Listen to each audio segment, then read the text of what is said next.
Bienvenue dans notre nouvel épisode, La puissance divine et l'assurance de la souveraineté par François Berdian. Psaume 2. Avant de commencer, n'oubliez pas de vous abonner pour ne manquer aucun épisode de notre exploration des richesses de la foi. Ce psaume offre une méditation profonde sur la souveraineté de Dieu et la nature éphémère des plans humains. C'est une composition poétique souvent interprétée comme une méditation sur la souveraineté de Dieu et le règne messianique. Dans ses premiers versets, il demande: pourquoi les nations s'agitent-elles et les peuples réfléchissent-ils en vain? Les rois de la terre s'assemblent, les chefs se réunissent contre l'Éternel et contre son Messie. Ces lignes présentent un tableau de tumulte et de rébellion contre Dieu et son oint, mais ils mettent également en avant la confiance en Dieu en tant que souverain suprême.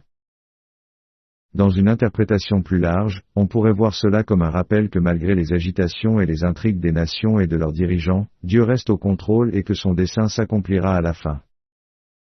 Cela souligne la responsabilité des dirigeants devant Dieu et l'importance de la soumission à sa volonté. Au milieu de ce chaos, la réponse de Dieu est révélée à ces défis. Il proclame: j'ai oint mon roi à Sion, ma montagne sainte. J'annoncerai la loi du Seigneur. Cette déclaration annonce un règne messianique à venir, où le Messie gouvernera les nations avec une autorité absolue.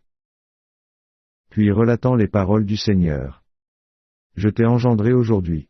Demande-moi, et je te donnerai les nations en héritage, les extrémités de la terre en héritage.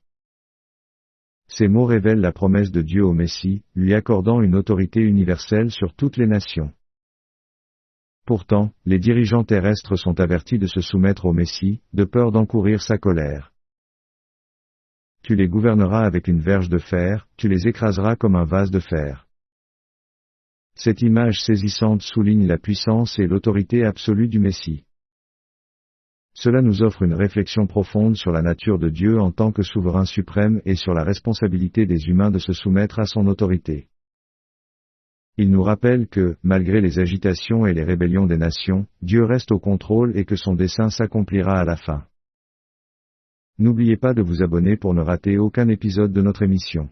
À la prochaine, pour une nouvelle immersion dans les richesses de la foi chrétienne.